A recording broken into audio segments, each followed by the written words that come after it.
ନମସ୍କାର ବନ୍ଧୁମାନେ 12 ବର୍ଷ ପରେ କର୍କଟ ରାଶିରେ ଗୁରୁ ବିରଳ ଗୋଚର ଆରମ୍ଭ ହୋଇଛି। ଗୁରୁ କର୍କଟ ରାଶିରେ ଗୋଚର କରିଥିବା ବେଳେ 4ଟି ରାଶିରେ ଅତ୍ୟନ୍ତ ଶୁଭ ସମୟ ଆରମ୍ଭ ହେବାକୁ ଯାଉଛି। ସେହିଭଳି ଗୋଟିଏ ରାଶି ମିଶ୍ରିତ ଫଳ ଦେଖିବାକୁ ମିଳିବ। ବୈଦିକ ଜ୍ୟୋତିଷ ଶାସ୍ତ୍ର ଅନୁଯାୟୀ ଗ୍ରହମାନେ ସମୟ ସମୟରେ ରାଶି ପରିବର୍ତ୍ତନ କରିଥାନ୍ତି। ଗ୍ରହଙ୍କର ରାଶି ପରିବର୍ତ୍ତନ ଏକ ନିରନ୍ତର ପ୍ରକ୍ରିୟା ହୋଇଥିବା ବେଳେ ରାଶିଙ୍କର ଭାଗ୍ୟ ନିର୍ଦ୍ଧାରଣ ହୋଇଥାଏ। ବୃହସ୍ପତି ହେଉଛନ୍ତି ଦେବଗୁରୁ। ଗ୍ରହମାନଙ୍କର ମଧ୍ୟରେ ଶୁଭ ହେଉଛନ୍ତି ଗୁରୁ ଗ୍ରହ। ବିଶ୍ୱାସ କରାଯାଏ ଯେ ଯେତେବେଳେ ବି ଗୁରୁ ଗୋଚର କରନ୍ତି କିଛି ରାଶିଙ୍କ ଭାଗ୍ୟ ପରିବର୍ତ୍ତନ ହୋଇଥାଏ। ଗ୍ରହଙ୍କ ରାଶି ପରିବର୍ତ୍ତନ ଜୀବନରେ ଉତ୍ଥାନ ପତନକୁ ନିର୍ଦ୍ଧାରଣ କରିଥାଏ। ଯେତେବେଳେ ଏହି ଗ୍ରହ ଜଣେ ବ୍ୟକ୍ତିଙ୍କ ରାଶିରେ ଅନୁକୂଳ ସ୍ଥିତିରେ ଥାଆନ୍ତି ତାଙ୍କ ଜୀବନରେ ସକାରାତ୍ମକ ପରିବର୍ତ୍ତନ ଘଟେ।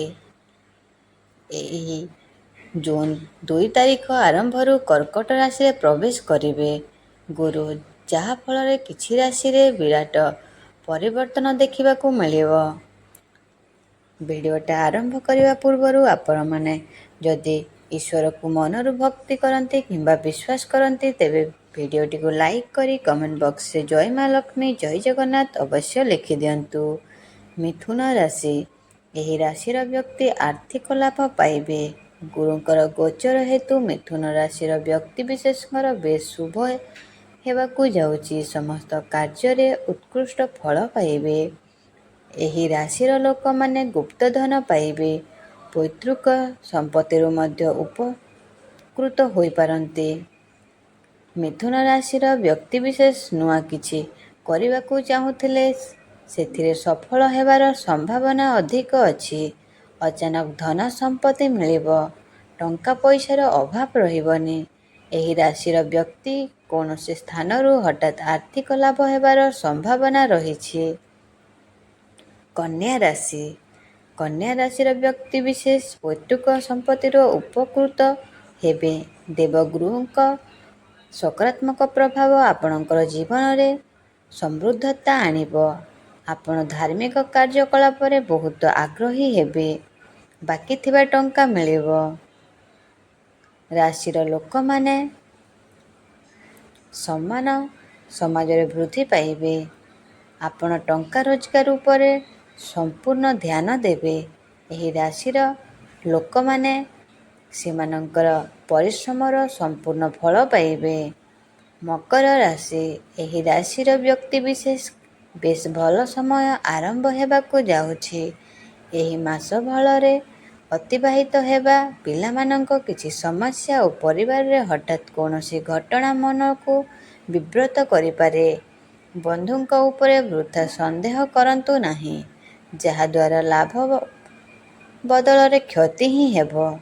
ଜମିଜମା ପରିବହନରେ ସମସ୍ୟା କ୍ରମଶଃ ଜଟିଳ ହେବ। ମକର। ଗୁରୁଙ୍କ ରାଶି ପରିବର୍ତ୍ତନ ମକର ରାଶିର ବ୍ୟକ୍ତି ପାଇଁ ଅତ୍ୟନ୍ତ ଅନୁକୂଳ ହେବାକୁ ଯାଉଛି। ଏହି ରାଶିର ବ୍ୟକ୍ତି ପ୍ରତ୍ୟେକ କାର୍ଯ୍ୟରେ ଶୁଭ ଫଳାଫଳ ପାଇବେ। ଆର୍ଥିକ ସ୍ଥିତି ମଧ୍ୟ ପୂର୍ବ ଅପେକ୍ଷା ଅଧିକ ବୃଦ୍ଧି ପାଇବ। ଆକସ୍ମିକ ଧନ ଲାଭ ହେବାର ସମ୍ଭାବନା ରହିଛି। ମୀନ ରାଶି। ଯେଉଁ କାମ ହାତକୁ ନେବେ ସେଥିରେ ସଫଳ ହେବେ। ବଡ଼ ଭାଇଙ୍କ ସହଯୋଗ ପାଇବେ। ଆର୍ଥିକ ସ୍ଥିତି ଭଲ ରହିବ। ଦାମ୍ପତ୍ୟ ଜୀବନ ପ୍ରୀତିମୟ ହେବ। ଧାର୍ମିକ ଭାବନାରେ ସମୟ ବିତାଇବା। ବିଭିନ୍ନ କ୍ଷେତ୍ରରେ ଜ୍ଞାନ ଅର୍ଜନ କରିବାକୁ ପ୍ରୟାସ କରିବେ।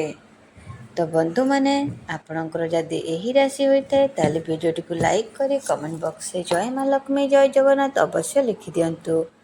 ଆଶା କରୁଛି ବନ୍ଧୁମାନେ ଆଜିର ଭିଡ଼ିଓଟି ଆପଣମାନଙ୍କୁ ସମସ୍ତଙ୍କୁ ଭଲ ଲାଗିଥିବ। ଯଦି ଭଲ ଲାଗିଥିଲେ କମେଣ୍ଟ ବକ୍ସରେ ଜୟ ମା ଲକ୍ଷ୍ମୀ ଅବଶ୍ୟ ଲେଖିଦିଅନ୍ତୁ ଏବଂ ଆପଣଙ୍କର କେଉଁ ରାଶି କମେଣ୍ଟ ବକ୍ସରେ ନିଶ୍ଚୟ ଜଣାନ୍ତୁ। ଧନ୍ୟବାଦ। ଜୟ ଜଗନ୍ନାଥ।